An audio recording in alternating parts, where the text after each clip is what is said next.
네, 안녕하세요. 저희 이제 기본 과정이 다 끝나고 새롭게 또 심화 과정으로 오늘 좀 뵙게 됐습니다. 음, 기본 강의 때 좀 이렇게 기초를 좀 많이 각자 쌓으셨는지 제가 좀 궁금하긴 한데, 예.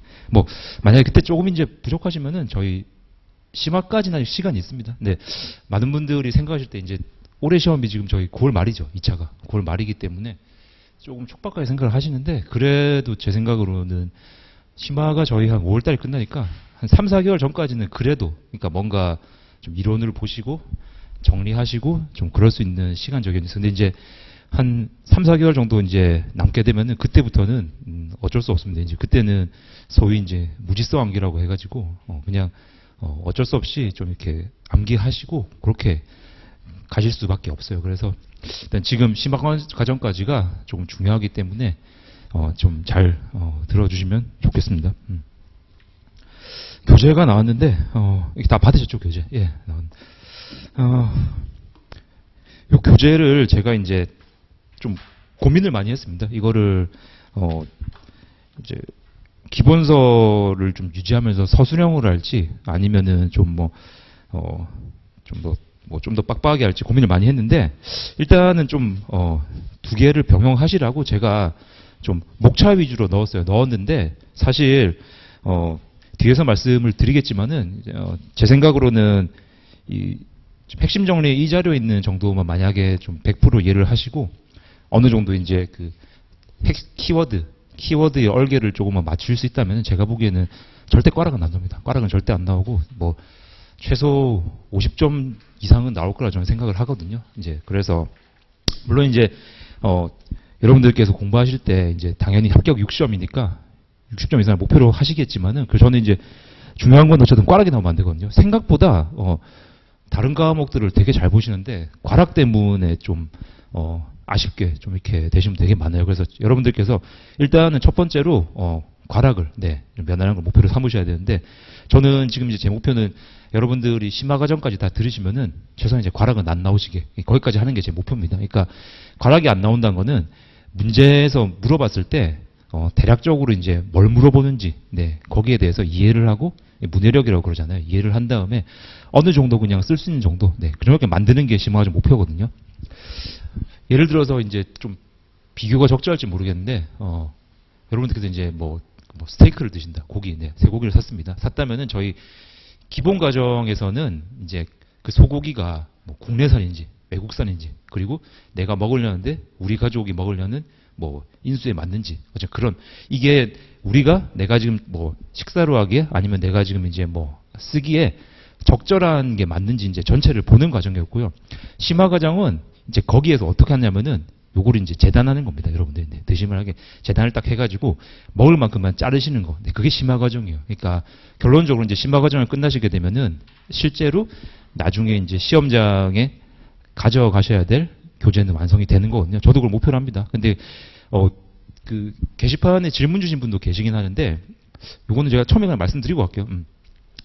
뭐 게시판 질문뿐만 아니라 전화도 오셔가지고 저한테, 제가 깜짝 놀랐어요. 주말에 전화 오셔가지고 물어보시는 분이 계셔서 저한테 질문을 하셨는데, 어쨌든 저희가 이제 그 시험장에 가실 때는 어쩔 수 없습니다. 여러분이 이제 본인만의 무기를 만드셔가지고 딱 한 권 들고 가셔야 돼요. 책가방 딱 하셨을 때 이 차를 네 과목 보잖아요. 그러면은 딱 네 권만 들고 가시는 거예요. 그 이상 들고 가시면 안 됩니다. 진짜로. 왜냐하면은 어차피 그 이상 들고 가셔봤자 아침에 이제 이동하시면서 보시기도 버겁고, 저희가 지금 중간에 그게 없잖아요. 맞죠? 휴식 시간이 점심에 있나요? 저희가? 없죠. 제 기억이 좀 하도 기억이 안 나는데 30분인가 있네요. 근데 그 시간 동안에 좀 보시기도 힘들어요, 솔직히. 근데 저희는 또 특징이 두 과목씩 보지 않습니까?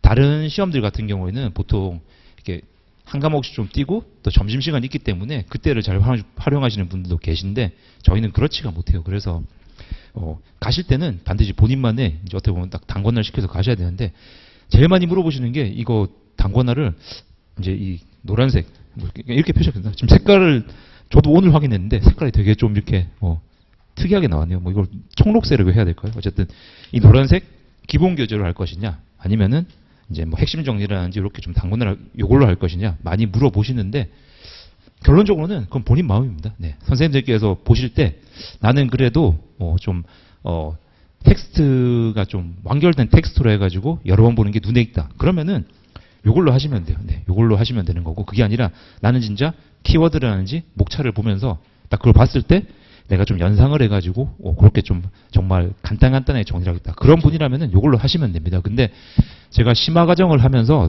두 개를 같이 정리를 할 거기 때문에 끝나시고 요거는 여러분이 선택하시면 됩니다. 네, 요거는 뭐 노란색으로 하시든 요걸로 하시든 하시면 되는데, 저는 개인적으로는 요게 약간 더 나중에 보시기에 편하기 때문에 실제로 시간이 없을 때는 요거를 다 이제 보시기 힘들어요. 그래서 요 내용을 여기다가 조금 적절히 넣으시면서, 제가 이거를 좀 친절하게 원래라면은 다 넣어드릴까 생각됐는데 그걸 안 한 이유 중에 하나가, 각자 뭐 키워드도 그렇고 정리할 때 스타일이 있으시거든요. 그래서 그런 부분은 수업을 통해 가지고 제가 정리해드리면은 각자 편하게 기재를 하시면 됩니다. 그래서 본인만의 약간 서브노트를 만드시라고 제가 여백을 많이 뒀어요. 근데 필요한 내용은 솔직히 다 들어가 있어요. 다 들어가 있고, 기본서 내용에서도 제가 키워드 알려드릴 테니까 그런 부분들 조금 보시면 되고요. 그리고 이제 지금 빠져있는 게 저희 판례가 빠져있거든요. 판례는 제가 한 번에 정리해드릴 겁니다. 판례가 제가 정확하게 세보지는 않았지만은 저희 시험에서 그 절차론 시험에서 기본적으로 필요한 판례는 뭐 잘 아시겠지만은 이 절차법에 집중돼 있어요. 절차법에 뭐 제 생각은 뭐 30개 정도? 네, 20, 30개 정도 해가지고 좀 몰려있고, 정보공개법 쪽에 한두 개라 했지만 하나 정도고, 뒤에 법들, 그러니까 이 두 가지 법을 제외한 나머지 6개 법령 같은 경우에는 솔직히 아직까지는 판례를 굳이 보실 필요가 없습니다. 물론 이제 회차가 좀 거듭되고 난이도가 올라간다면은 분명히 판례 문제를 응용하게 될 거고, 근데 그렇게 되면은 진짜 여러분들이 너무 힘들어요. 왜냐? 다른 법들은 괜찮은데 제 생각으로는 만약에 개인정보보호법에서 조금 문제가 어렵게 나오기 시작하면은 그때부터는 진짜 저희 시험 난이도가 많이 올라갈 겁니다. 개인정보보호법은 제가 수업 시간에도 좀 몇 번 강조를 했지만은 요거 하나로도 과목을 하나 만들 수 있었지. 그 정도로 법이 되게 넓고, 실제로는 법이나 시행령이나 시행규칙뿐만 아니라 이 개인정보위원회에서 만든 여러 가지 지침이라든지 이런 각 그 기관 쪽에서 운영하는 제도, 이런 것들이 굉장히 많이 들어가 있고, 실제 심판례라든지 판례가 엄청 쌓였습니다. 쌓였기 때문에 개인정보보호법은 행정절차법 못지않게 사례내기가 굉장히 좋은 법이에요. 근데 이 출제자 교수님들도 생각을 하시는 게, 거기서 만약에 이제 사례를 내거나 그렇게 하면 여러분들이 너무 부담이 되거든요. 그래서 아직까지는 그렇게 출제를 안 되고 있는데, 모르는 거죠. 저희가 만약에 지금은 이제 두 과목 100분 해가지고 한 과목당 50분이잖아요. 근데 만약에 시험이 개편되면서 이제 한 과목당 다른 자격사 시험처럼 100분으로 들어온다, 80분으로 들어온다. 이제 그렇게 되면은 분명히 개인정보보호법에서도 심한 문제가 나올 겁니다. 그러니까 제가 드리는 말씀은 그렇게 되시기 전에 올해 무조건 합격을 하셔야 됩니다. 근데 진짜 행정사 시험은 저도 약간 좀 빨리 됐다고 해야 될까요? 저는 이제 7회 때 합격을 했는데, 그때랑 비교해도 확실히 지금 많이 경쟁률도 많이 높아지고 문제 수준도 많이 높아졌습니다. 이제는 정말 뭐 요령 있게 단기간에 그렇게 해서는 뭐 그렇게 해서 붙는 분들도 계세요. 뭐 계시는데 좀 장담하기 어려운 시점이 됐기 때문에 일단은 여러분들께서도 좀 올해 그냥 무조건 합격하시라. 그걸 제가 좀 최대한 권장을 드립니다. 자, 그래서 이제 이렇게 조금 말씀을 드리고, 판례 같은 경우에는 말씀드린 것처럼 제가 조금씩 나눠 드릴 테니까 판례집을 나중에 제가 하나 프린트로 만들어 드리게 할 거예요. 그래서 그거 하고, 여러분들이 이제 제가 수업 들을 때 좀 필요한 거는 저 A4 같은 거 이제 모을 수 있는 그 바인더 있죠. 그거 하나만 준비하셔가지고 제가 드리는 자료들을 잘 모아두세요. 잘 모아두신 다음에 그거를 요런 데다가 적절하게 붙이시면 됩니다. 그러면 이제 나중에 정리가 되실 거기 때문에 그거는 제가 심화 강의 끝나고 또 모의고사 하면서도, 모의고사 때도 제가 여기 빠져있는 약간 최신 주제들을 또 드릴 수가 있어요. 그래서 근데 설명을 제가 그거는 당연히 조금 드리고 할 거기 때문에 그런 최신 주제라든지 약간 지역적인 판례들 나중에다 연습을 할 건데, 일단 지금은 너무 그런 거에는 좀 집중하지 마시고 이 기본 교재하고 여기 나와 있는 이 실려 있는 논제들만 좀 많이 보시기 바랍니다. 특히 이제 많이들 물어보시는 게 가족관계, 가족관계 등록에 관한 법률 해가지고 거기에 대해서 약간 좀 부담을 많이 가지시는데, 저는 이걸 제가 뭐 강사로서 드릴 말씀 아니긴 한데, 저는 나중에 되면은 그 법 같은 경우에는 그냥 솔직히 버리시는 게 맞습니다. 그거는 문제가 지금 12회 저희가 시행이 되면서 한 문제 나왔어요. 한 문제. 네. 한 문제 나왔기 때문에 최대한 좀 범위를 줄이시고 거기에 대해서는 부담을 좀 더시고 앞에 많이 출제가 되는 부분들 위주로 공부를 하시는 게 효율적입니다. 그리고 가족공예등록법은 이 교재에 실려있는 것만 일단 확실히 숙지를 하시고 나중에 제가 심화 강의 끝에 만약에 나머지 이제 브리타가 나왔을 때 최소한 그래도 20점 중에 한 10점 정도, 뭐 8점 정도 그 정도는 받으실 수 있는 키워드를 조합하는 법을 제가 알려드릴 거예요. 그래서 그냥 그것만 한두 장 정도 나올 텐데 그거 그냥 붙여가지고 그냥 그렇게 하시면 됩니다. 네. 굳이 너무 부담을 느끼실 필요는 없고 사실 저희 이제 이 절차론의 메인은 세 과목이네, 세 과목. 네. 제가 봤을 때는. 네. 제 앞에 나와 있는 절차법, 그리고 정보공개법, 개인정보보호법 여기까지가 메인이고요. 나머지 같은 경우에는 그냥 암기예요, 암기. 그래서 좀 그런 부분들을 좀 위주로 제가 편하게 말씀을 드릴까요? 두 문자는 제가 저는 개인적으로는 두 문자의 효용성에 그러니까 두 문자는 효용성이 있습니다. 그거 이제 효용성이 굉장히 있고 그거를 잘 준비하시면은 분명 도움은 되는데 이게 단점이 뭐냐면은 내용에 대한 이해가 안 된 상태에서 두 문자만 암기를 하시게 되면은 시험장가도 더 헷갈릴 수 있거든요. 근데 두 문자는 제가 좀 보면서 적절히 따드릴게요. 근데 이제 제가 계속 강조를 하는 건 일단 내용을 조금 이해를 하시라. 그 부분을 말씀을 드립니다. 왜냐하면 여러분들 이제 예를 들어서 이제 뭐 수업 끝나고 집에 가실 때 보면은 저희가 집에 갈 때 보면 어떻습니까? 이게 뭐 내가 가는 길을 막 논리적으로 생각하거나 그러지 않잖아요. 그죠? 몸이 기억을 하지 않습니까? 기억을 하고 보통 집에 갈 때 보면은 여러분들이 이제 무의식적으로 어떻게 되냐면은 이제 특정 지점들을 다 기억을 하고 있어요. 그러니까 내가 여기 내렸을 때 집에 가는 길인데 여기에는 뭐가 있고 여기에는 뭐가 있고 이렇게 가다 보면은 연결해서 간다. 그러니까 저희 시험도 그런 구조거든요. 어떻게 가는 길을 다 외우겠습니까? 암기 일단 못해요. 그러니까 특정 지점들 그런 걸 좀 연결해가지고 그렇게 짜맞추는 그런 식으로 가셔야만이 부담이 덜합니다. 네.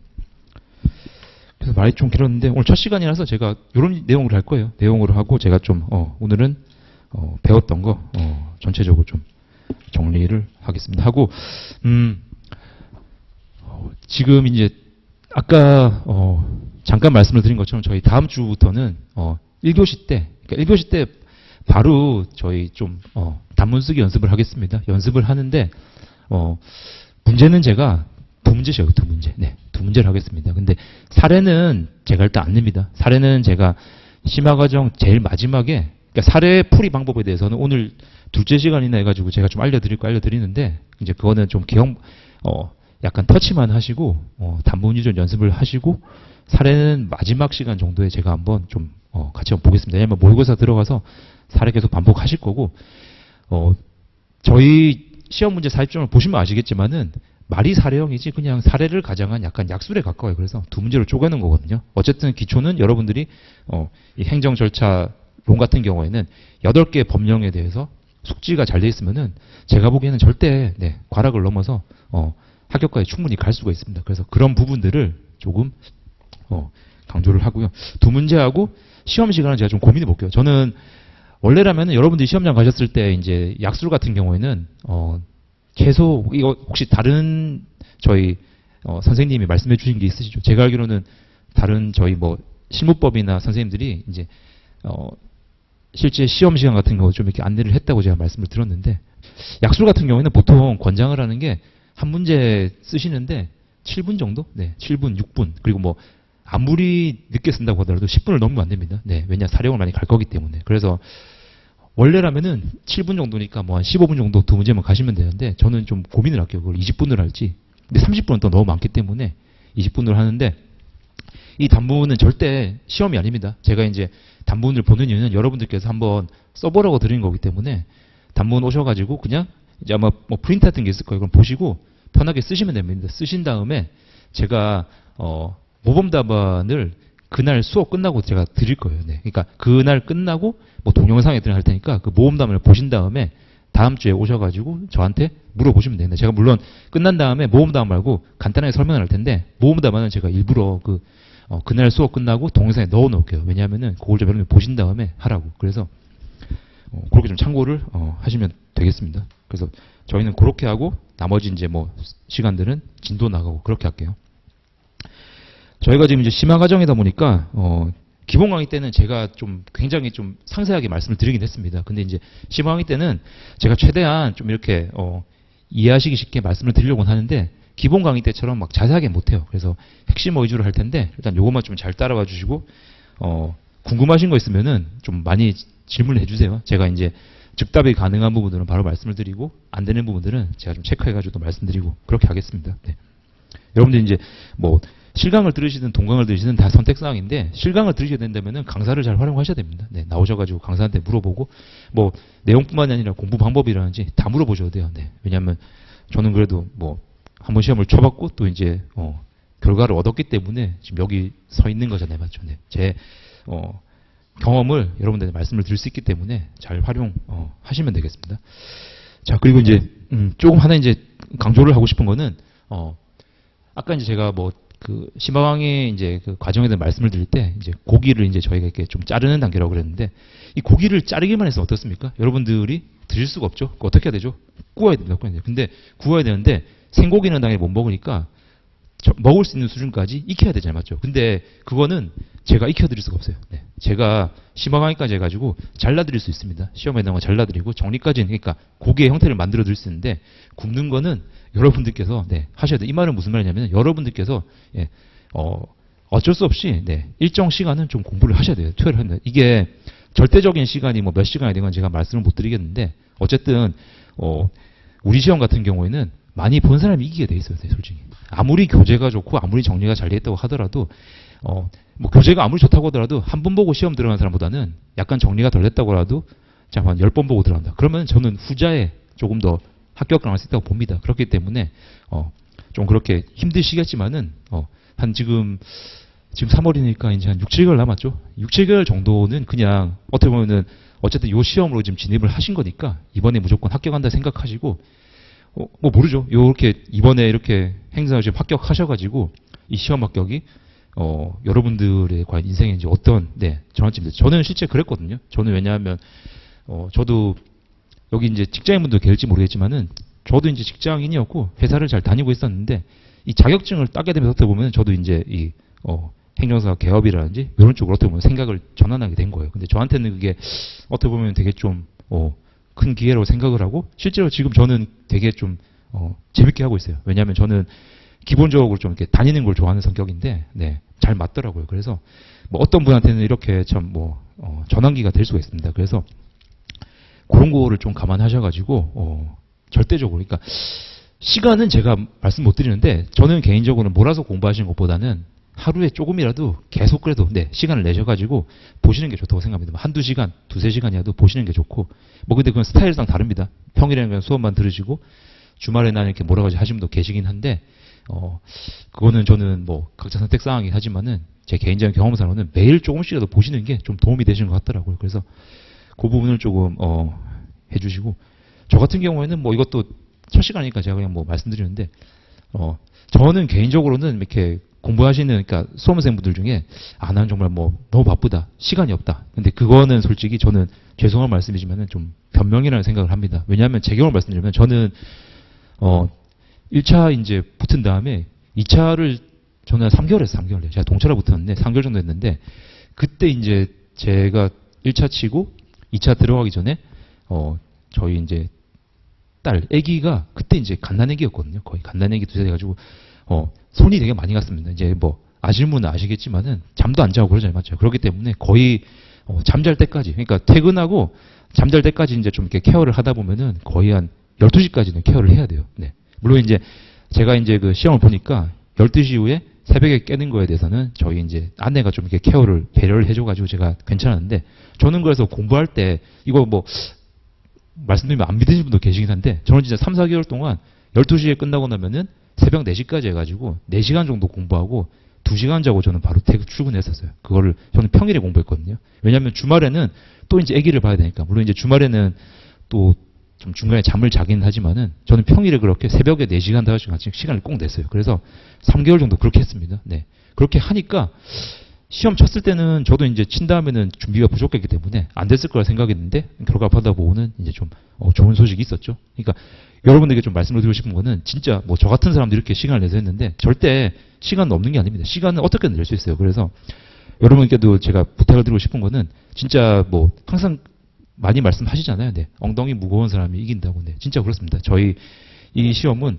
뭐 대단한 수준을 요하는 게 아니에요, 진짜. 네. 보시면 알겠 특히 이 절차론 같은 경우에는 네 가지 법 중에 보면은 저는 개인적으로는 사무관리론 선생님이 워낙 이제 정리를 잘 해주시지만 사실상 거의 절차론하고 사무관리론은 이 무지성 암기에 가깝습니다. 네. 얼마나 암기를 잘하고 잘 분류나 거기 달려있기 때문에 진짜로 투입한 만큼 점수를 가져가시는 거예요. 그러니까 절차론은 또 그리고 얼마나 좋습니까? 왜냐하면 40점짜리 문제가 절차법에서 나온다고 항상 알려주고 있잖아요, 맞죠? 올해도 제가 보기에는 당장 바뀌지 않을 것 같아요. 물론 이제 제가 이제 이렇게 말씀드려놓고 갑자기 다른 법에서 40점이 나오면 큰일 나겠지만은 제 생각으로는 그렇게 되긴 쉽지 않습니다. 네. 그래서 절차법에서 거의 40점이 나올 거고 안 나오더라도 거의 이제 합격에 필요한 부분은 절차법에다 녹아 있을 거예요. 그러다 보니까 저희 절차론 같은 경우에는 진짜로 시간을 어렵게 생각하시는데 시간을 투자하신 만큼 점수를 가져갈 수 있거든요. 그러니까 그런 부분을 좀 염두를 하시고 좀 잘 따라가시면 좋을 것 같아요. 네. 좀 너무 이제 이런저런 얘기를 많이 드렸는데 첫 시간이니까 좀 이렇게 말씀을 드렸고요.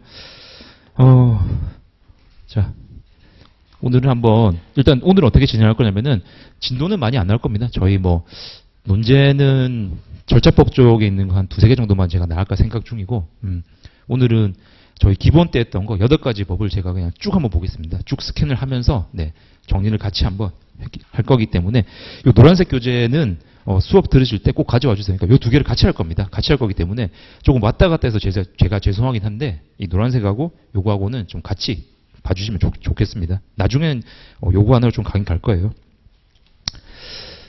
자, 뭐 기본 때도 제가 들었던 말씀이지만은 또 이제 시바강의부터 진입하신 또 선생님들이 계실 수도 있기 때문에 출제 경향 좀 보고 가겠습니다. 이거 한번 다시 한번 복습할게요. 제가 이제 기본 이론 하면서 자세히는 안 풀어드렸지만은 그 강의할 때 뒤에 실려 있는 기출 문제를 제가 거의 다 같이 한번 풀어내봤어요. 기본 강의 들으신 분들은 거의 좀 들으셨을 겁니다.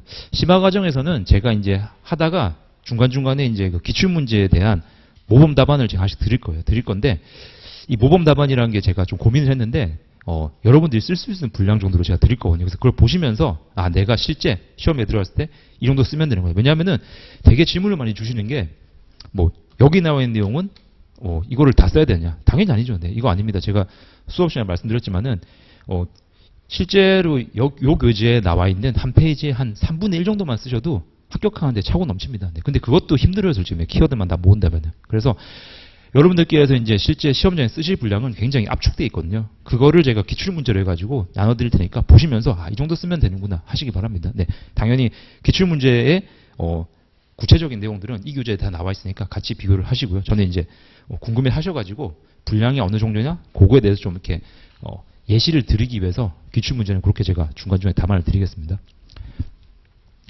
자, 일단 절차법이 있는데 자, 저를 보시면 알겠지만은 뭐 중간에 절차 위반해가지고 엄청 나왔죠. 네, 엄청 나왔습니다.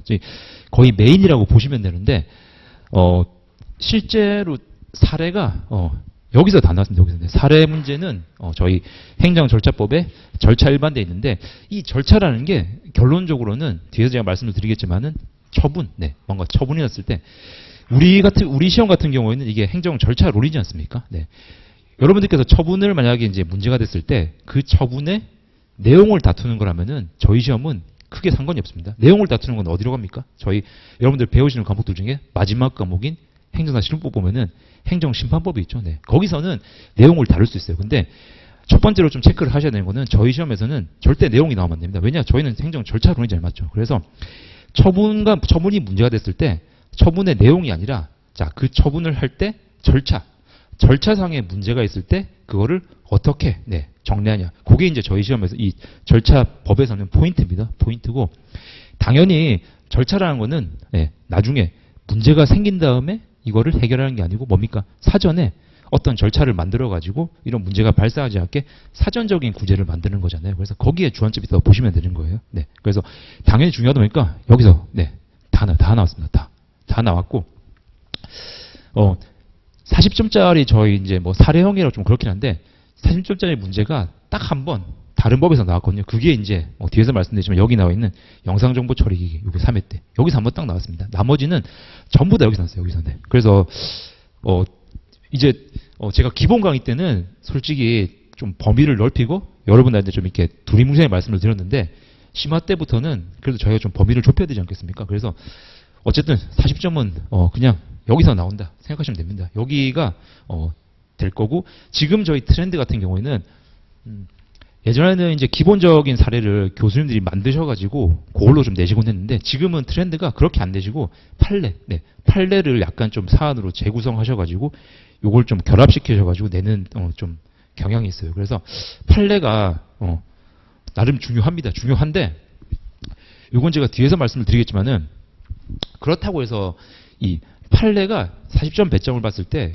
절대적인 배점은 아닙니다. 판례는 거기서 배점을 매긴다면은 뭐 결론까지 다 합쳐가지고 뭐 10점, 15점 정도 되는 거고 어쨌든 사례형 문제가 나온다고 하더라도 그 판례 결론까지 갈 수 있는 이론 그리고 요건 이런 것들을 얼마나 정확하게 캐치해가지고 검토했느냐. 그러니까 어떤 이제 사안이 나왔을 때 그 사안이 여기 나와 있는 여러 가지 논제들 중에 뭐랑 관련이 있는지 그걸 잘 매칭하시고 일단 여기 나온 내용들을 법의 내용들을 잘 쓰시면은 기본적인 점수는 얻어 가시는 거거든요. 많은 분들이 생각하시는 게 사례가 나오게 되면 되게 어렵게 생각하세요. 사례가 나오면 뭔가 이거를 마치 뭐 로스쿨이나 옛날에 사법고시 시험처럼 막 논리적으로 풀어야 되고 생각하시는데 우리 시험은 그게 아닙니다. 왜냐?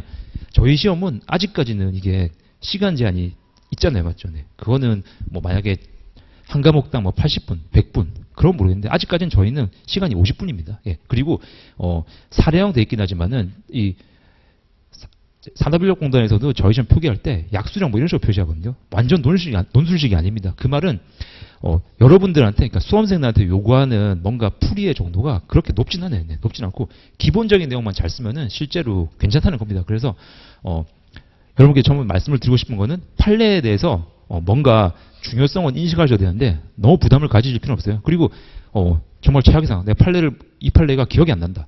그래서 쓰다 보니까 뭔가 판례 연결을 못 시키겠다. 네. 그런 건 있을 수 있는데 그럴 경우라면은 그냥 판례에 대해서 우리 시험이 기출문제 보시면 알겠지만은 판례의 결론을 따르라 이렇게 안 주잖아요, 맞죠? 어떤 자격시험 보면은 나와 있습니다. 만약에 이렇게 문제를 주면서 뭐 이렇게 좀 애매하면은 그러니까 뭔가 좀 해결이 안 되면은 판례의 결론에 따라서 쓰라고 나오는데 우리 시험은 그런 말이 없어요. 그래서 어쨌든 논리적으로 뭔가 연결만 잘 시키자면은 기본 점수는 받아갑니다. 그래서 충분히 합격 가능하고 만약에 사례형 문제에서 조금 놓치셨다고 하더라도 뒤에 나오는 약수량 세 문제 또 잘 쓰시면은 충분히 점수가 커버되거든요. 그러니까 너무 사례형에 대해서는 부담감을 좀 안 가져도 될 것 같아요. 제가 사례형은 최대한 좀 풀어가면서 설명을 드리겠습니다. 많이 물어보셔서 그래요. 저한테 사례형생 부담을 가지시는데 1차적으로 뭐 저희 사례형은 계속 말씀을 드리지만은 사례를 가장한 약술이다. 네, 그래서 부담 안 가셔도 되는 거고. 네, 아직까지는 저희가 무슨 뭐 완전히 문제 해결식으로 문제가 안 나와요. 기출문제 보시면 알겠지만은 원래 사례형이란 거는 사안을 줘놓고 여기에 대해서 결론을 내라. 이게 끝이거든요. 저희는 안 그렇지 않습니까? 중간에 가다가 뭔가 여기 나온 것처럼 이 사례에 대해서 뭔가 사전 통지가 뭐 적법한지 써라. 그럼 알려주는 거잖아요. 사람 논제를 받죠. 네, 부담을 가질 필요가 없어요. 연결시키면 되는 거기 때문에. 자, 그래서 이렇게 좀 절차 쪽에 집중이 돼 있다. 근데 이제 작년에 여기 신고가 나왔었죠. 신고가 나왔기 때문에 12에 지금 표시가 돼 있는데 뒤쪽에서는 또 나오기는 제가 보기엔 좀 어려워 보이긴 합니다. 네, 그래서 일단 사례형은 이쪽 좀 집중이 돼 있다. 그렇게 보시면 될 것 같아요. 자, 그리고 이제 두 번째가 저희 정보공개법인데 정보공개법 같은 경우에는 판례가 연결된 부분이 여기 딱 하나 있습니다. 부분 공개. 네, 요거는 기출로 냈었고 실제로 판례랑 좀 연결되어 있는 부분이 부분 공개이기 때문에 이 정보공개법부터는 그렇게 여러분들께서 판례에 대한 부담을 좀 안 가지셔도 상관이 없어요. 물론 뭐 모르죠. 올해 갑자기 또 예상치 못한 이상한 판례가 나올 수 있겠지만은 그거는 어차피 그런 판례 나오게 되면은 이렇게 생각하시면 돼요. 마음 편하게 어차피 내가 못 쓰면은 다른 수험생 다 못 쓴다. 여러분 당당하고 상관없습니다. 그러니까 여러분들 다 보셨는데 진짜 이게 내가 뭐 듣도 보도 못한 논제가 나왔다 그러면은 그건 다 못 쓰기 때문에 내가 기존에 알고 있던 이론들을 잘 비벼가지고 소위 비빈다고 그러냐. 비벼서 쓰면 되는 거고 어떻습니까? 나머지 내가 알고 있는 문제들만 확실하게 쓰시면 되는 거예요. 진짜로. 많은 분들이 실제 시험장 가셔가지고 막 그런 문제 나오시면은 소위 이제 멘붕이라고 그러나요? 막 멘붕이 오셔가지고 막 이거 뭐 애매한데 저희 시험 이제 아시겠지만은 답안 서술 순서가 정해지지 않거든요. 네. 1번부터 쓰셔도 되고 뒤에 거 먼저 쓰셔도 상관없습니다. 네. 실제로 저도 이거는 물어보세요. 아, 그렇게 쓰면은 채점위원분들이 뭔가 읽어보시고 왜 이 사람은 이 순서대로 안 썼냐. 이렇게 하는 거 아니야 했는데 제가 그렇게 저도 그때 쓸 때 약수를 먼저 쓰고 사례를 뒤에 썼어요. 근데 저는 그때 절차론이 76점인가 나왔어요. 76점. 되게 저거. 그래도 나름 고득점이 나왔습니다. 제가 저는 이제 그 개인적으로는 이제 그 법 쪽을 좀 전공을 했었기 때문에 민법에 대해서는 저는 이제 시험 준비할 때 민법은 그 내가 좀 아니까 좀 점수 잘 나오겠지 생각하고 약간 이제 기본적인 준비만 하고 절차론 같은 경우에는 되게 좀 버리는 과목이었거든요. 민법에서 되게 좀 점수를 많이 가져가고 절차론 같은 경우에는 어차피 이거 다 외우는 거 아닙니까? 저도 법학 전공을 하긴 했지만은 여기서 아는 법이라고는 거의 없었어요. 왜냐? 행정절차법 같은 경우에는 지금 1차 행정법 배우시죠. 네. 거기서 되게 일부지 않습니까? 네. 실제법이 아니라 절차법이기 때문에 학부 과정이나 그럴 때 절차법에 대해서는 자세히 안 보여요. 그러니까 여러분들이나 법학 전공하는 사람들이나 절차론 같은 경우에는 체감하는 난이도가 똑같습니다. 네. 다 똑같이 새로워요. 저도 그랬거든요. 그래서 저는 절차론 같은 경우에는 암기도 안 되고 그래가지고 이건 그냥 40만 넘기고 네. 민법은 자신 있으니까 그래도 민법 같은 경우에는 좀 고득점 받자 그랬는데 실제 시험을 쳐보고 쳤을 때 저는 민법을 잘 썼다고 생각했거든요. 절차론은 저는 개인적으로 판례를 어떻게 해서 맞추긴 했는데 좀 점수가 나왔다고 생각했어요. 근데 결과가 반대로 나왔어요. 네. 민법이 좀 겨우 이제 좀 합격점 비슷하게 나오고 이 절차법에서 점수가 많이 나와가지고 제가 그때 합격을 한 거거든요. 그러니까 그 말은 어쨌든 여러분들께서 투자하는 만큼 네, 점수가 가져간다. 그 말씀 제가 또 강조를 하는 겁니다. 자, 근데 정보 공백과 같은 경우에는 뭐 똑같습니다. 지금 보시면은 제가 이제 이렇게 그 기출을 좀 나눠놨는데 절차 일반 해가지고 절차론이다 보니까 여기서 많이 나오죠. 네, 요 체계에 대해서는 제가 절차법 할 때 한번 구분을 해드릴게요. 어쨌든 요게 메인입니다. 여기서 주로 많이 나오고 정보공개법 같은 경우에도 뭐 크게 차이는 없어요. 여기서 네, 나오기 때문에 좀 보시면 될 것 같고. 자, 개인정보법이 저는 아까도 말씀드렸지만은 이게 좀 어려운 법이거든요. 굉장히 범위가 넓고 실제로 뭐 수많은 심판대나 뭐 수많은 지침이나 굉장히 좀 이론들이 많이 집약이 되어 있기 때문에 어려운 법인데 다행히 저희 시험에서는 아직까지 네, 뭐 사례형이라고 할 만한 문제가 나오진 않고 있습니다. 여기 영상정보 처리기기 해가지고 사입전자가 나오긴 했는데 이것도 그냥 되게 단순한 문제였어요. 그래서 아직까지는 되게 기본적인 건 묻고 있다. 근데 이제 조금 조심을 하셔야 될 것 같은 경우에는 실제 절차적으로 보면은 저희가 좀 이따 말씀을 드리겠습니다만 자 저희 소위 처리하는 거 뭐 수집, 이용, 제공 이런 거 있잖아요. 관련해 가지고 그 중요한 내용들이 쭉 있죠. 네, 개인정보. 일반 정보도 있을 거고 뭐 민감 정보, 뭐 고유식별번호 그리고 주민등록번 해가지고 쭉 나오지 않습니까? 그게 이 개인정보법에 있어서는 메인이거든요. 네, 동의받아야 된다 그런 것들 기억나시죠? 네, 그 부분. 그게 메인이라서 여기 들어가야 되는데 지금 기출을 보시면 어떻습니까? 안 나왔어요. 네, 그게 안 나오고 있습니다. 그러니까 그거를 지금 이 출제위원들 분께서 좀 뭐 이걸 내면은 너무 어렵지 않을까 부담을 느끼셔서 그러는지 아니면 제가 이유는 잘 모르겠는데 개인적으로 개인정보법에서는 그 주제가 제일 중요하거든요. 그게 메인입니다, 솔직히. 네. 딴 거는 솔직히 다 이런 것들은 실제 약간 부차적인 내용들일 뿐이고요. 그게 메인이에요. 네. 내가 뭔가 그래서 쿠팡 같은데 내가 뭐 가입했는데 내 개인정보를 어디까지 제공해야 되고 쿠팡은 내가 제공한 개인정보를 어디까지 수집하고 어디까지 이용하고 자기의 계열사한테 어디까지 또 네, 이거를 제공할 수 있느냐. 이런 것들이 되게 메인이거든요, 실제로는. 네. 근데 이제 그런 부분이 안 나왔기 때문에 저는 개인적으로 중요하다고 생각을 하는데 아직 안 나왔습니다. 그 말은 이제 앞으로 뭐 당장 올해가 되겠죠. 나올 수 있다는 소리입니다. 그래서 여러분들께서 공부하실 때 이제 그 부분은 좀 정리를 잘 하셨으면 좋겠어요. 내용이 많기 때문에 힘들 수 있긴 한데 최대한 좀 과정을 하면서 제가 많이 줄여드릴게요. 그래서 네. 그 보시면은 나와 있잖아요. 예를 들어서 뭐 수집할 수 있는 뭐 이렇게 경우해가지고 많이 나오지 않습니까? 솔직히 이제 암기긴 한데 네, 그거는 약간 프레임만 씌우면은 또 크게 어렵진 않아요. 그래서 네, 그런 부분들 위주로 조금 보시면 될 것 같아요.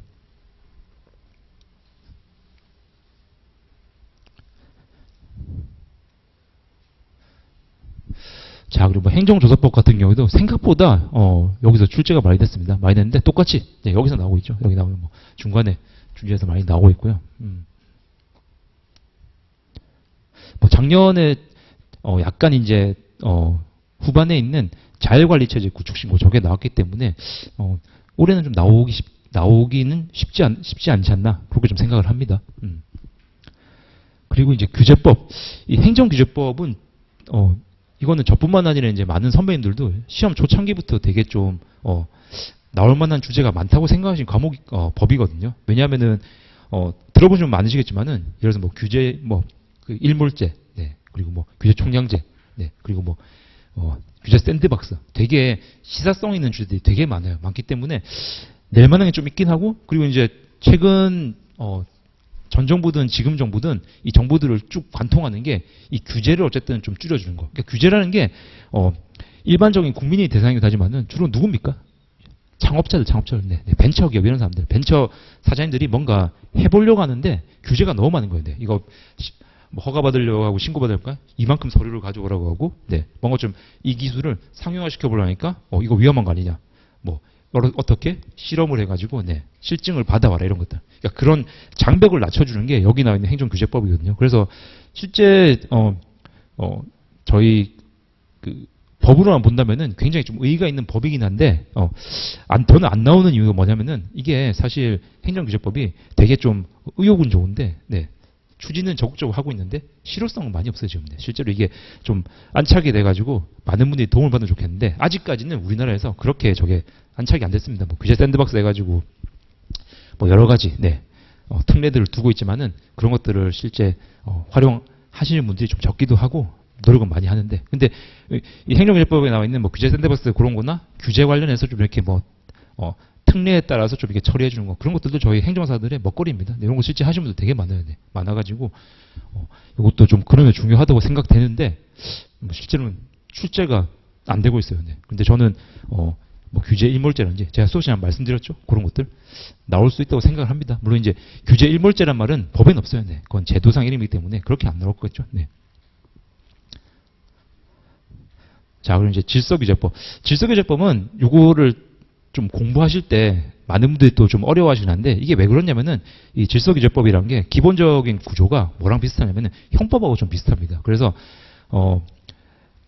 수험생분들 중에 만약에 이제 좀 기존에 다른 시험 준비를 하셔가지고 형법에 대한 기초 개념이 있으신 분들이라면은 이 질서규제법은 굉장히 쉽게 이해를 하실 거예요. 왜냐하면은 이 시간적 장소적 범위라든지 성립 요건이라든지 이런 것들이 전부 다 형법하고 거의 네, 궤를 같이 합니다. 그래서 이해가 쉬울 텐데 이제 그런 공부가 좀 안 돼 있으냐면은 여기에 대해서는 약간 좀 네, 어려움을 느낄 수 있는데 대신에 이 질서가 좀 좋은 게 딱딱딱 떨어집니다. 수학처럼 딱딱딱 공식이 떨어지기 때문에 그런 점에서 좀 편해요. 왜냐하면은 지금까지는 저희 위에 나오는 법들을 보면은 뭔가 사전적으로 뭔가 이제 구제를 하는 거잖아요. 근데 어떻습니까? 질서규제법 가게 되면은 위에 같은 경우에는 사실 어떻게 보면 이제 우리 국민의 편을 좀 들어준 거거든요. 편을 들어주면서 뭔가 제도를 만들어주고 절차를 만들어주고 좀 보여줬는데 이제 질서규제법 가게 되면은 그게 아니죠. 네, 뭔가 나라에서 하지 말라는 걸 했기 때문에 네, 뭔가 질서 위반 행위라는 거를 했기 때문에 네, 뭔가 제재를 가하는 거지 않습니까? 근데 그 제재가 제가 뭐라고 했죠? 오로지 과태료네. 그러니까 이 질서규제법 같은 경우는 무조건 과태료가 들어가면 다 요겁니다. 네.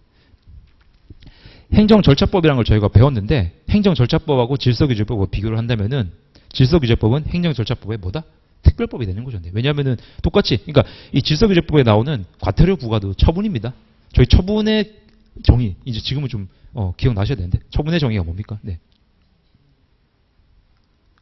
뭐 권리를 제한하거나 의무를 부과하거나 요 단어가 딱 떠오르시거나 그러니까 전후는 기억이 안 나시더라도 처분이란 거는 권리를 제한하거나 의무를 부과하거나 물론 제가 지금 말씀드린 거는 침익적 처분에 가깝겠죠. 네. 뭐 수익적 처분, 침익적 처분, 거부 처분 조금 이따 저희 배울 겁니다. 정의해 드릴 텐데 어쨌든 처분을 약간 마이너스적인 관점에서 본다면은 그렇게 제가 접근을 하는데 자, 이 과태료 부과도 나한테 뭔가 돈 내려고 하는 거죠. 맞죠? 당연히 마이너스입니다. 네, 마이너스. 그러니까 이 과태료 부과도 처분이에요. 그러면은 과태료 부과 처분이니까 당연히 행정절차법으로 가야 되는 거 아니냐. 맞는 말입니다. 네, 가야 되는데 자, 행정절차법의 특별법으로 과태료 부과라는 처분에 대해서는 질서규제법이라는 별도의 절차법을 만들어뒀기 때문에 무조건 이게 먼저 적용되는 거예요. 네. 이해되시죠? 그래서 과태료 부과는 이 질서규제법에서 저희가 배웠지만은 이 과태료 부과와 관련한 저희 불복 같은 경우에는 일반적인 행정소송으로 안 간다고 그랬습니다. 뭘로 간다고 했죠? 과태료 재판으로 간다고 했죠. 네. 과태료 부과했는데 거기에 대해서 행정소송 한다? 그거는 네, 이론상으로 안 맞는 겁니다. 이해되시나요? 네, 그러니까 그런 부분들 여러분들이 이제 기본 과정에서는 이런 식으로 좀 내용을 좀 엮어서 가시는 걸 좀 이해를 하셨어야 돼요. 네. 자, 그래서 질서규제법도 생각보다 많이 나옵니다. 많이 나오고 질서규제법은 조금 특이한 게 저희 지금 보면 이제 끝에 지금 잘렸는데 여기가 보칙이거든요. 네. 제가 이제 분류할 때 안 적으셔도 상관없습니다. 뭐 교재 나와 있을 텐데. 보칙은 뭐냐면은 이제 우리 뭐 국회에서 국회의원분들이 입법을 하실 때 이것저것 다 하시다가 마지막에 보니까 뭐 중요하진 않은데 뭔가 좀 빠뜨렸다. 아니면은 앞에 나와 있는 제도들을 좀 보충하고 보완해야겠다. 그래서 약간 자투리들을 모아놓은 게 원래 보칙이거든요. 그래서 보칙에는 보통 뭐가 들어가냐면은 뭐 제재 이런 거나 아니면 뭐 다른 법과의 관계 이런 것들 되게 좀 약간 사소하다고 할 수 있는 내용들이 많이 들어갑니다. 근데 그러다 보니까 당연히 우리 시험에서도 실제로 보칙 쪽에서는 출제가 잘 안 됐어요. 지금 보시더라도 어떻습니까? 보칙 벌칙 때문에 한 번도 안 나왔죠. 한 번도 안 나왔습니다. 요거는 어떻게 보면은 미안한 말이지만은 우리 시험에서는 약간 좀 버린 자식들이었어요. 버린 자식이었는데 자, 특이한 게 질서규제법 같은 경우에는 이 관어사업 제한하고 고액사업 제한자 제재 이런 것들이 3번이나 나왔습니다. 3번이나 출제가 3번. 그러니까 우리 행정사 시험의 약간 특징이 저는 이제 2가지 정도 생각을 하는데 원래 다른 시험 같은 경우에는 자, 첫 번째 전회 때 뭔가 나온 시험 같은 경우에는 바로 그 다음 시험에 출제 안 하거든요. 그건 당연한 겁니다. 보통 이제 주기를 이게 1일주행은 아니긴 한데 5년 정도 보통 기출문제 보시더라도 5년 정도 다녀 제가 보는 게 그러니까 5년 내에 나왔던 문제는 솔직히 안 나와요. 다음에. 네. 이해되십니까? 이걸 돌리는 거거든요. 근데 우리 행정사 시험은 좀 신기한 게 네. 문제가 연속해서 나와요. 네. 그 실제로 있습니다. 네, 보시면 알겠지만은 실제로 막 연속해서 나오는 게 아니니까 저도 놀랐어요, 솔직히. 네. 이걸 어떻게 아무리 중요하다고 생각을 하셨겠지만은 2번 정도 나오냐. 그리고 2번째 중요하다고 생각하는 거는 막 횟수를 가리지 않고 나옵니다. 그래서 저희 행정사님의 특징은 그 2가지예요. 네, 그 2가지이기 때문에 여러분들께서 이제 기출 문제를 쭉 보시면서 이게 전에 나왔네. 그렇다고 해서 물론 전에 나왔기 때문에 당연히 올해 나올 가능성은 굉장히 떨어집니다. 떨어지더라도 네, 그거를 완전히 배척하지 마시고 시험 문제 나왔을 때 어느 정도 쓸 수 있게 준비는 하셔야 돼요. 왜냐 예측할 수가 없어요. 네. 그게 저희 시험에 약간 좀 특징이긴 합니다. 근데 대신에 이제 이런 건 안 나오겠죠. 제가 생각에 뭐 이렇게 뭐 신고처럼 이렇게 2회 때 나오고 12회 때 나오죠. 이런 것들. 네. 텀을 좀 둔 이런 것들은 또 나오긴 어려울 겁니다. 네.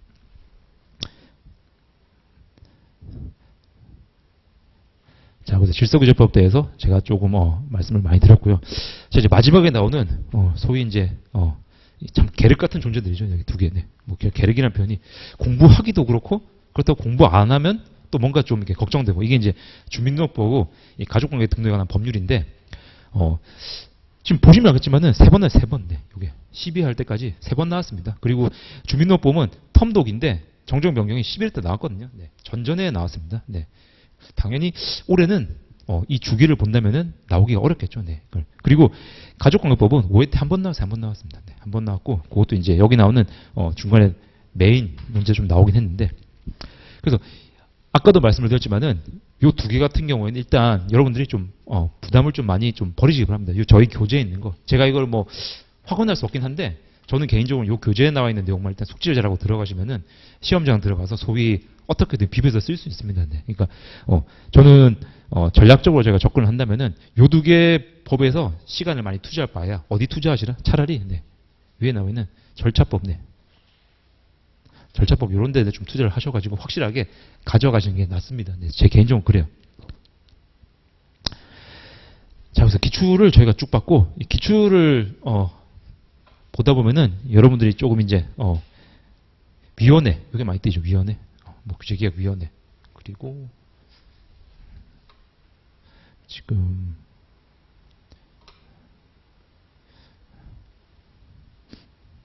뭐 분쟁조정위원회 잠깐 저번에 나왔죠.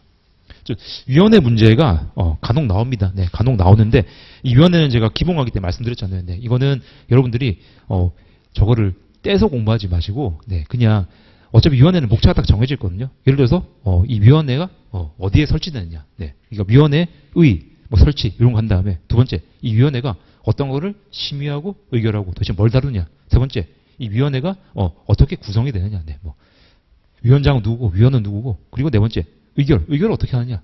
그리고 항상 나오는 거. 만약에 이 위원회 위원들 중에 뭔가 이 위원회 사안하고 관련성이 있는 사람이 있다면 참여시키면 안 되겠죠. 네. 저도 이제 자세히 말씀 못했는데 제가 이제 오늘 출장 갔다 온 게 이제 그 기간 회의에 갔다 왔어요. 네. 평가위원으로 제가 갔다 왔는데 그거 할 때 항상 이제 그 제안서 평가를 하는데 처음에 이제 그 앞에 그 주관하시는 담당 주무관님이 말씀을 하십니다. 처음에 이제 다 저희 이제 위원들 소개를 한 다음에 말씀하시는 게 자, 지금 이제 이 제안 저희가 이제 PT를 하거든요. PT 하면 저는 이제 듣고 거기에 대해서 제가 사평가를 하고 점수를 매기는 건데 나올 때 얘기를 합니다. 자, 지금 이분 그 사장님이 대표님이 들어오실 텐데 혹시 대표님 얼굴 보시고 네, 얼굴 보시고 뭔가 내가 아는 분이다. 그러면은 뭐라고요? 반드시 네, 기피를 하시라고요. 언지를 합니다. 그래서 진짜 그래요. 네, 진짜 그렇게 말씀을 하시고 들어왔는데 내가 아는 사람이네 그러면은 당연히 거기서 기피하고 나가야 됩니다. 참석을 못 하는 거예요. 이해되시죠? 그래서 재척, 회피, 기피 그런 주제가 하나 있고 그리고 마지막에 그 외에 뭐 잡다한 것들 위원회 받아보면 뭐 소위원회도 있고 되게 막 분과도 있고 그렇거든요. 근데 그런 것들은 여러분들이 너무 신경 쓰실 필요 없어요. 제가 잡다하다고 그랬고 요거는 기타라고 해가지고 그냥 나중에 모아서 생각나면 쓰시는 거고 생각 안 나면 안 쓰시는 겁니다. 그건 뭐 굳이 뭐 그거 어떻게 저희가 다 외우고 있었네. 위원회 그걸 뭐 다 위원회가 지금 저희 엄청 많거든요. 그래서 위원회에 대해서 부담을 좀 느끼시는 분들이 많으신데 위원회는 일단 그렇게 하시고 저희 교재 지금 이제 살펴보신 분들은 아시겠지만은 제가 표로 다 만들어놨습니다. 다 만들어놨는데 제가 중간쯤에 이 표 만들어진 거를 위원회들을 다 통합해가지고 한 장을 하나 드릴 거예요. 한 장을 드릴 거기 때문에 위원회는 이 교재 이제 표로 해가지고 내용을 좀 정리하시다가 그 한 장으로 나중에 저희가 정리를 합니다. 그래서 위원회에 대해서는 일단은 너무 부담 가지지 마세요. 읽으시면서 그 구조만 좀 익히시기 바랍니다. 네. 대부분이 비슷해요. 아까 말씀드린 것처럼 뭐 어떻게 위원이 구성되고 위원회가 구성되고 뭐 의결 정족수 있잖아요. 제적 과반수가 나와야 되고 또 출석한 사람의 또 과반수가 또 찬성을 해야 되고 그렇게 동의한다. 다 비슷합니다. 근데 조금 특이한 게 규제개혁위원회라고 저희 이제 여기 나왔죠? 있는데 이 규제개혁위원회가 조금 특이한 게 저기는 의결 정족수가 다른 거랑 다릅니다. 이거 기억나시는 분 계실지 모르겠는데 공부를 아마 되게 세밀하게 그러니까 제가 이제 위원회는 그냥 한번 읽어보시라 말씀드렸는데 세밀하게 하신 분은 기억이 나실 텐데 저거는 되게 특이한 게 그러니까 일단 개회를 하려면은 제적 과반수가 출석을 해야 되고 의결을 하려고 해도 그 출석한 사람의 과반수가 아니라 제적. 그러니까 제적이에요. 되게 특이하죠. 이해되시죠? 그러니까 근데 공부하시기 편한 거는 요거 하나밖에 없어요. 요거 하나. 딴 것들은 다 비슷합니다. 다 그냥 제적 과반수 출석, 그리고 출석에 과반수의 의결 이렇게 되기 때문에 그런 부분들 이해되시죠? 그러니까 공부하실 때 조금 저희가 이제 요령을 피면 안 되겠지만은 왕도로 간다면은 이렇게 하시는 거니까 비슷한 내용들은 그냥 굳이 그거를 위원회를 다 외우지 말고 튀는 것만 외우셔가지고 딱 목차를 정하신 다음에 규제위원회 같은 경우는 튀잖아요, 맞죠? 그럼 나머지는 뭡니까? 나머지 전부 다 의견 정수 따질 때 출석 과반수, 제적 과반수 출석 그리고 출석 과반수 의결 이렇게 되는 거예요, 맞죠? 이해되시죠? 그렇게 하시는 거예요. 그래서 이 위원회에 대해서도 많이 물어보시거든요. 실제 저희 시험에서도 위원회가 나오기 때문에 좀 부담을 가지시는데 절대 부담 가지지 말고 간단하게 정리하시면 됩니다. 그래서 제가 이제 이번에 이 핵심 정리 만들 때는 논제를 조금 추가를 했어요. 위원회를 저희 행정 절차론 쪽에서 위원회 하나 추가하고 뒤에 저희 주민등록법 거기서도 위원회 하나 제가 추가를 했습니다. 주민등록 변경 위원회라든지 이런 거 추가했기 때문에 그 표로 좀 보시면 될 것 같아요. 자, 그래서 이제 이렇게 해서 기출을 쭉 봤는데,